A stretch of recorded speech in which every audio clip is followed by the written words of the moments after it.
Hello everyone, welcome back to my YouTube channel.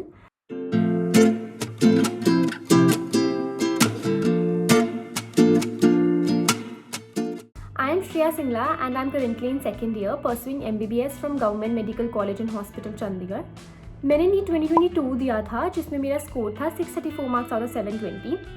And in my previous video, I covered what are the 3 key strategies that are required in order to get a government seat.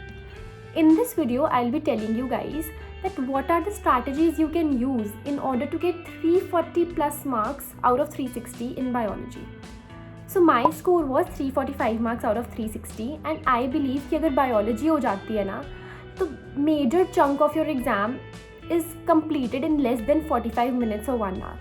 See, हमारे पास 3 subjects हैं, physics है, chemistry है and biology है. अगर हम 50% less than 45 minutes में कर रहे हैं या 1 आवर में कर रहे हैं तो बेसिकली क्या होता है कि सेटिस्फैक्शन आ जाती है एग्ज़ाम में कि हमने 45 मिनट्स में या 1 आवर में अपना बायो तो कर लिया है, हमने 50% एग्ज़ाम कर लिया है and only 50% is left and वो भी इतनी जल्दी हो जाती है, उसकी एक्यूरेसी ज़्यादा निकलती है बायोलॉजी की. So that is why make biology a strong subject. ठीक है, एंड उसमें 340 प्लस स्कोर करना is very easy if you follow the strategies that I am going to tell you. हमारे पास ना NCERT को रीड करने का एक तरीका होता है. हमें पता है कि हमें बायोलॉजी के लिए NCERT ही पढ़नी है, उसके अलावा कहीं से कुछ नहीं आएगा. ठीक है, तो एक NCERT को रीड करने का भी तरीका होता है. हमें NCERT को एक एक वर्ड को, एक एक लाइन को अच्छे से पढ़ना होता है. क्यों पढ़ना होता है? क्योंकि एग्ज़ाम का पैटर्न ही ऐसा है, वो एक लाइन चेंज करके, एक लाइन में से एक वर्ड चेंज करके दे देंगे और वो बोलेंगे कि इज़ दिस स्टेटमेंट करेक्ट और नॉट. तो हमें कोरिलेट करना होता है, हमें एक एक वर्ड अच्छे से पता होना चाहिए, एक एक वर्ड को अंडरलाइन करते हुए पढ़ना चाहिए ताकि हमें पता लग जाए एग्ज़ाम में कि एक तो कोरिलेटेड चैप्टर्स में आ सकता है, ठीक है, या वर्ड चेंज हो गया. तो हमें बहुत क्लिक करना चाहिए और वो क्लिक करने के लिए ना हमें बहुत अच्छे से NCERT पढ़नी पड़ेगी. NCERT का हर एक डायग्राम अच्छे से आना चाहिए. NCERT के डायग्राम के नीचे जो स्टेटमेंट होती है, जो साइंटिस्ट होते हैं, ईयर्स होते हैं, ये सब कुछ बहुत अच्छे से आना चाहिए एंड लेबलिंग्स बहुत अच्छे से पता होनी चाहिए. ठीक है, तो NCERT अच्छे से पढ़नी होती है बायोलॉजी के लिए. अब वो कैसे पढ़नी है I will be telling you in the next. अब ये है हमारे पास क्लास 11th की NCERT जिसमें हमारे पास इन टोटल 5 यूनिट्स हैं. ठीक है, अब NCERT में चैप्टर्स को कोरिलेट करके पढ़ना is very very very important. Why? क्योंकि हमारे पास नीट में कैसे क्वेश्चंस आते हैं, पैटर्न कैसा आता है नीट में कि वो डायरेक्टली ना तुम्हें 5 स्टेटमेंट्स दे देंगे और बोल देंगे how many of them are correct. तो हमें पता होना चाहिए NCERT का एक एक वर्ड, एक एक लाइन और हर एक चीज़ को हाईलाइट करते हुए पढ़ना है, अंडरलाइन करते हुए पढ़ना है एंड कोरिलेट करते हुए पढ़ना है ताकि अगर वो स्टेटमेंट्स आती हैं, बिकॉज वो क्या करते हैं एक ही वर्ड को बिल्कुल चेंज कर देते हैं उस स्टेटमेंट में और हमें पता लगाना होता है वेदर इट इज़ ट्रू और फॉल्स. तो हर एक वर्ड पता होना चाहिए NCERT का एंड कोरिलेशन पता होना चाहिए. तो मैं सबसे पहले ना मैं यूनिट वाइज बताती जाऊँगी कि कैसे करना है. पहले यूनिट में क्या है, diversity in the living world में क्या है. पहले 3 चैप्टर्स हैं बॉटनी के. आई नो क्लास 11th में बॉटनी बहुत मुश्किल लगती है बट ये इजीली हो जाएगी अगर कोरिलेट करोगे. ठीक है, सो बी विद मी. हमने क्या करना है कि फर्स्ट 3 चैप्टर्स को साथ में पढ़ना है. पहली रीडिंग तो हमेशा अंडरस्टैंडिंग से करनी है, एक एक वर्ड अच्छे से पढ़ते हुए जाना है. ठीक है, कुछ स्किप नहीं करना. हर एक डायग्राम के नीचे जो लाइन लिखी होती है वो and everything you have to underline everything. ठीक है, और एक एक चैप्टर को अच्छे से पढ़ते हुए जाना है, जितना मर्जी टाइम ले लो. But when you have to revise तो ये first 3 chapters living world, biological classification and plant kingdom ये साथ में पढ़ना है. ठीक है, अब मैं अभी सिर्फ बॉटनी की बात कर रही हूँ. ठीक है, क्यों? क्योंकि लिविंग वर्ल्ड में क्या है, सिर्फ और सिर्फ इंट्रोडक्शन है. ठीक है, अगर वो इंट्रो अच्छे से कर लेते हो तो उसकी आगे जाके बायोलॉजिकल क्लासिफिकेशन इजी लगेगी. एक बार क्लासिफिकेशन हो जाती है, उसमें आएगी plant kingdom, one of the classification, वो प्लांट किंगडम इजीली हो जाएगा. तो ऐसे ऐसे करके जब कोरिलेट करते जाओगे और जब वो स्टेटमेंट्स आएंगी तो you can easily score more than 340 और 350 और मे फुल इन बायोलॉजी. ठीक है, तो इन 3 चैप्टर्स को साथ में करना है. जब आगे बढ़ते हो बॉटनी में तो ये 2 chapters morphology and anatomy of flowering plants. हमने लिविंग वर्ल्ड में इंट्रो पढ़ ली, फिर हमने क्लासिफिकेशन कर लिया। क्लासिफिकेशन में से कौन सी, प्लांट किंगडम की। प्लांट किंगडम में आगे क्या है, फ्लावरिंग प्लांट्स में आगे क्या है, मॉर्फोलॉजी एंड एनाटॉमी। तो ये सब बहुत ज़्यादा कोरिलेट करके पढ़ना होता है, ताकि वो जो स्टेटमेंट्स हैं वो ईजिली हो जाएंगे, जो क्वेश्चंस हैं वो ईजिली हो जाएं। ठीक है, तो ये सारे एक साथ पढ़ने होते हैं। ठीक है, देखो एक दिन में तो होगा नहीं, मतलब रिवीजन के टाइम जब हमने रैपिड रिविजन्स करनी होती है तो वो एक साथ पढ़ने होते हैं। कोचिंग में तो जैसे चल रहा है वैसे ही करना है। फिर उसके बाद हमारे पास आ जाता है unit 4 which is plant physiology. देखो अब हमने फ्लावरिंग प्लांट्स की एक बार मॉर्फोलॉजी एंड एनाटॉमी कर ली, हम उसके बाद आ गए photosynthesis, respiration and plant growth and development. अब प्लांट ग्रोथ एंड डेवलपमेंट में तो हॉर्मोन्स ही हैं, उससे ज़्यादा हॉर्मोन से क्वेश्चन आते हैं, ज़्यादा कुछ नहीं आता। ठीक है, तो photosynthesis, respiration and hormones basically.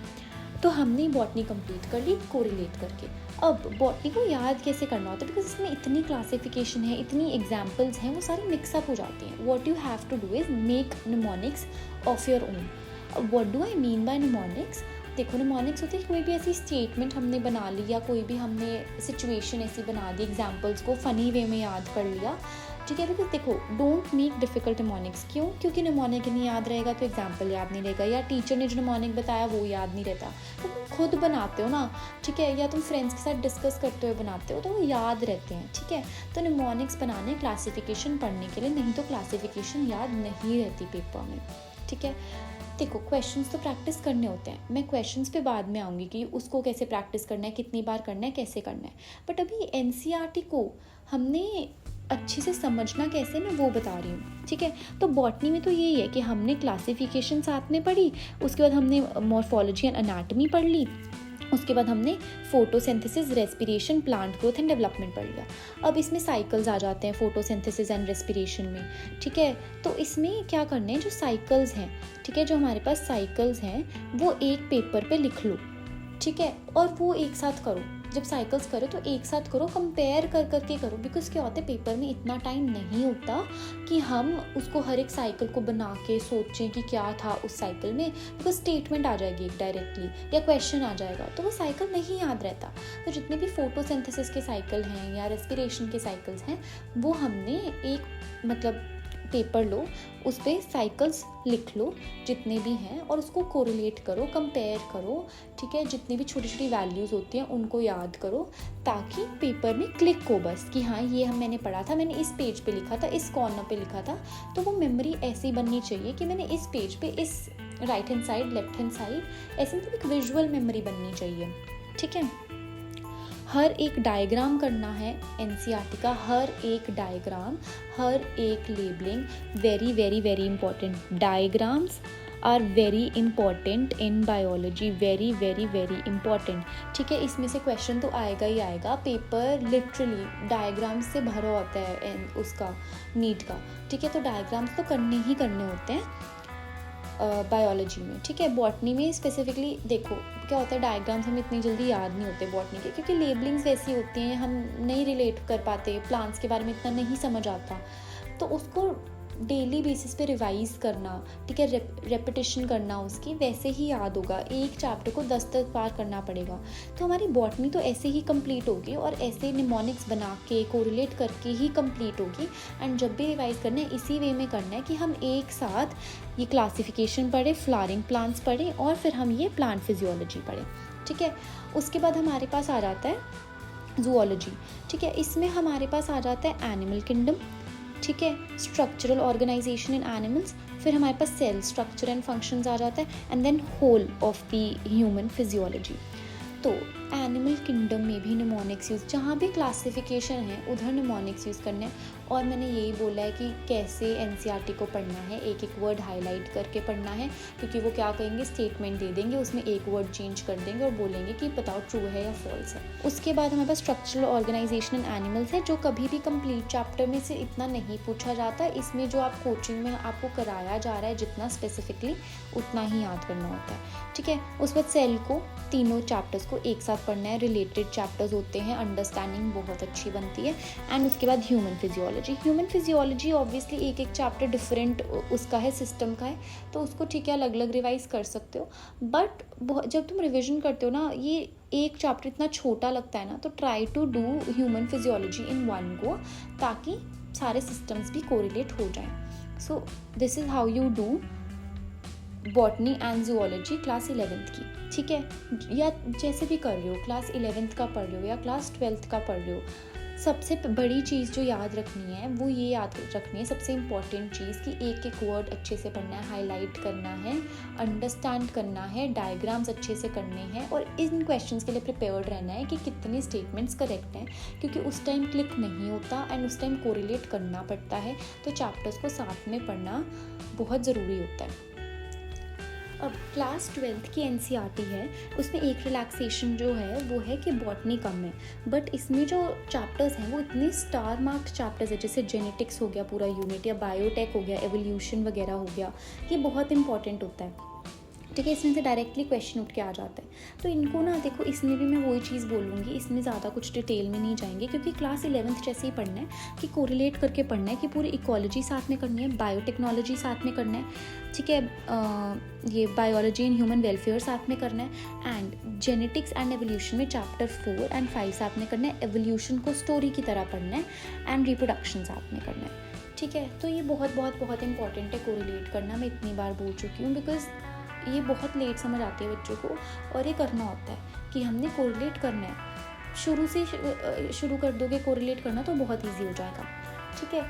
अगर हमने एक बार समझ ली NCERT कि उसमें क्या इंपॉर्टेंट है, उसमें साइंटिस्ट इंपॉर्टेंट है, ईयर इंपॉर्टेंट है, उनके एक्सपेरिमेंट्स इंपॉर्टेंट है, उनमें साइकिल्स इंपॉर्टेंट है, उसमें इतनी छोटी इन्फॉर्मेशन इंपॉर्टेंट है कि एक एक वर्ड पता होना चाहिए, या डायग्राम एक एक लेबलिंग पता होनी चाहिए, अब मैंने आपको बताया कि 11th एंड 12th की NCERT पढ़नी कैसे है, ठीक है, कौन से चैप्टर्स कोरिलेट करके पढ़ने हैं, डायग्राम्स कैसे करने हैं, लेबलिंग्स पढ़नी होती हैं, ठीक है। तो वो तो हो गई कि NCERT अंडरस्टैंड कैसे करनी है, लर्न कैसे करनी है, रिवाइज। NCERT के बाद notes banana is very very very important, क्योंकि एंड मोमेंट पे ना NCERT पूरी नहीं पढ़ी जाती, नोट्स को एट अ ग्लांस रिवाइज करना पड़ता है, और नोट्स भी ऐसे नहीं कि हमने फुल NCERT लिख दिया, कुछ कर दिया, हमने टेबल्स बनाने हैं, फ्लो चार्ट्स बनाने हैं, डायग्राम्स के वे में याद करना है, ताकि जब हम हाईलाइटेड पॉइंट्स पढ़ें अपने नोट्स में, वो एक बारी में हमें क्लिक कर जाए कि हाँ ये है, इस टॉपिक से रिलेटेड ये सारी इन्फॉर्मेशन है। तो notes banana is very important, ठीक है, अच्छे से बनाने हैं, NCERT के एक्स्ट्रा पॉइंट्स नोट्स में लिखने हैं, ताकि एक ही जगह पे सारी इन्फॉर्मेशन हो एंड के लिए। अब जब एक बार रिवीजन हो जाती है तो हमें कुछ क्वेश्चंस प्रैक्टिस करने पड़ते हैं।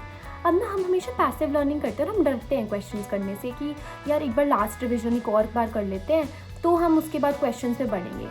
ये ना नेवर एंडिंग होता है। मैं भी ना लास्ट रिवीजन करके ना क्वेश्चंस पे आती ही नहीं थी, but what you have to do is एक बार NCERT अच्छे से अंडरस्टैंड कर ली, एक बार हमने रिविजन कर ली, तो jump on to the questions now, and that is what we call active learning. कि हम क्या कर रहे हैं, अब क्वेश्चन से चैप्टर्स याद कर रहे हैं।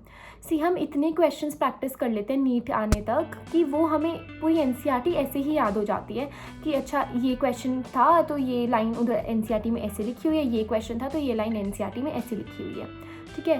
तो जब एक बार अंडरस्टैंड कर लेते हो, एक बार रिवाइज कर लेते हो, तो क्वेश्चंस करोगे तो क्या होगा कि क्वेश्चन से जो गलतियाँ होगी फिर आप वो रिवाइज करना शुरू कर दोगे, ठीक है। तो आपको ऐसे पता लगेगा कि आपको क्या भूल रहा है और आपको क्या याद है, ठीक है। तो जब हम क्वेश्चंस करते हैं तो हमें पता लग जाता है कि हम कहाँ लैक कर रहे हैं। तो क्वेश्चंस कैसे करने हैं, अब ना ये फिज़िक्स या केमिस्ट्री तो है नहीं जिसमें बहुत ज़्यादा टाइम लगेगा पर क्वेश्चन। हमने 30 क्वेश्चन 30 मिनट्स में नहीं करने, हमने 60 क्वेश्चन 60 मिनट्स में नहीं करने, मतलब हमें कम टाइम लगाना है बायो के क्वेश्चंस करने में, ताकि हम फिज़िक्स एंड केमिस्ट्री के लिए टाइम छोड़ पाएँ एग्ज़ाम में। तो अगर मैं 60 क्वेश्चंस करना चाहती हूँ तो वो हाफ़ टाइम में करना चाहूँगी कि मैं 30 मिनट्स में कर लूँ। वैसे ही अगर हमारे नीट के एग्ज़ाम में 90 क्वेश्चंस आ रहे हैं, try to complete 90 questions in 45 minutes और 50 मिनट्स, ताकि आपके पास अबंडेंट टाइम है फिज़िक्स एंड केमिस्ट्री के लिए, ठीक है। तो क्वेश्चंस को ट्राई करो कि इतनी प्रैक्टिस करो, 100 क्वेश्चंस हर रोज़ करो, बिकॉज 100 क्वेश्चंस को कितना टाइम लगेगा, 45-50 मिनट्स, इतना तो हम स्पेयर कर सकते हैं दिन में बायो के लिए, ठीक है। एंड जैसे जैसे क्वेश्चंस करो उसकी गलतियाँ निकलेंगी, और जब गलतियाँ निकलेंगी तुम्हें पता लग जाएगा कि तुम इधर लैग कर रहे हो एंड तुमने वो चैप्टर रिवाइज करना है, ठीक है।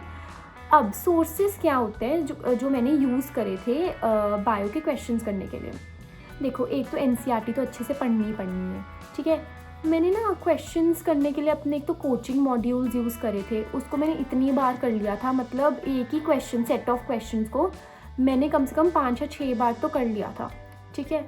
एंड मैंने एक बुक फॉलो करी थी which is MTG finger tips, and वो बहुत अच्छी बुक है। उसमें ना बहुत छोटी छोटी डिटेल में क्वेश्चंस पूछे हुए हैं, तो वो कर सकते हो आप, ठीक है।